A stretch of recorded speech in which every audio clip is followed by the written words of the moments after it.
Welcome back to reincarnation. അപ്പോൾ ഇന്ന് നമ്മൾ വന്നിട്ടുള്ളത് ഒരു മലങ്കോളുമായിട്ടാണ്. ആ മലങ്കോളാണ് ഈ കിടക്കുന്ന ടൊയോട്ട ഫോർച്യൂണർ. ഈ വണ്ടി എന്ന് പറയുമ്പോൾ ഒരു കസ്റ്റമർ അതർ സ്റ്റേറ്റിൽ നിന്ന് വണ്ടി എടുത്ത് കൊണ്ടുവന്നതാണ്. ചീപ്പ് റേറ്റ് കണ്ടിട്ട് കസ്റ്റമർ വണ്ടി എടുത്തതാണ്. ടൊയോട്ടയുടെ ഇതുകൊണ്ട് വണ്ടി ഓടി ഇവിടെ എത്തിയിട്ടുണ്ട്. വണ്ടി ഓടി ഇവിടെ എത്തിക്കഴിഞ്ഞപ്പോഴാണ് ടെസ്റ്റ് നമ്മൾ മനസ്സിലാക്കുന്നത് കുറച്ചധികം പണിയുണ്ട്. കുറച്ചധികം പണിയെന്ന് പറയുമ്പോൾ ടൊയോട്ടയുടെ വണ്ടി, അതായത് ഒരു ഫോർച്യൂണർ ഇതേ കണ്ടീഷനിൽ നമുക്ക് വരുന്നത് ഫസ്റ്റ് ടൈമാണ്. പുറമേ വണ്ടി കാണാനായിട്ട് യാതൊരുവിധ പ്രശ്നങ്ങളോ കാര്യങ്ങളോ ഒന്നുമില്ല. ക്ലീൻ ആൻഡ് നീറ്റ് വണ്ടിയാണ്. ഉള്ളിലോട്ട് പോകുമ്പോഴാണ് നമുക്ക് അതിൻ്റേതായിട്ടുള്ള ആ ഒരു പണിയും കാര്യങ്ങളൊക്കെ നമുക്ക് മനസ്സിലാവും. അത് കസ്റ്റമറിന് മനസ്സിലായിട്ടില്ല. കസ്റ്റമർ ജസ്റ്റ് വണ്ടി ഓടിച്ച് ഇവിടെ എത്തിച്ച് എന്തോ സൗണ്ട് എന്നും പറഞ്ഞ് വണ്ടി ഇവിടെ കൊണ്ടുവന്നപ്പോഴാണ് നമുക്കത് കംപ്ലൈൻറ്റ് എന്നാണെന്ന് നമുക്കത് കിട്ടിയിട്ടുള്ളത്. ഇത് എഞ്ചിൻ വർക്കാണ്. മൊത്തത്തിൽ ഫുൾ എഞ്ചിൻ അഴിച്ച് റീസെറ്റ് ചെയ്യേണ്ട വർക്കാണിത്. ഇതാണ് എഞ്ചിൻ്റെ അവസ്ഥ. എഞ്ചിൻ്റെ കണക്കിൻ്റെ അടിയാണ്.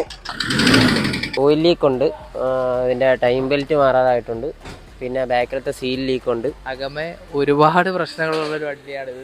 എല്ലാവരും നമുക്ക് പറയാനുള്ളതെന്ന് വെച്ചാൽ ഇപ്പോൾ അതർ സ്റ്റേറ്റിൽ നിന്നൊക്കെ വണ്ടി ചീപ്പ് റേറ്റിലൊക്കെ വണ്ടി നിങ്ങൾ കാണുമ്പോൾ ചാടി കയറി ഇപ്പോൾ ആ റേറ്റ് നോക്കി എടുക്കാതെ അത്യാവശ്യം റേറ്റ് കൊടുത്തിട്ട് കുറച്ച് ക്വാളിറ്റി ഉള്ള വണ്ടികളും കാര്യങ്ങളൊക്കെ എടുക്കുന്നതായിരിക്കും ബെറ്റർ. അപ്പോൾ ഇതിൻ്റെ വർക്കും കാര്യങ്ങളും വർക്കും ഡീറ്റെയിൽസും കാര്യങ്ങളും മൊത്തത്തിലുള്ള അപ്ഡേറ്റ്സ് നമ്മുടെ പേജിൽ വരുന്നതായിരിക്കും. അപ്പോൾ അടുത്തൊരു വീഡിയോ ആയിട്ട് നമ്മൾ വരുന്നതായിരിക്കും. ബൈ.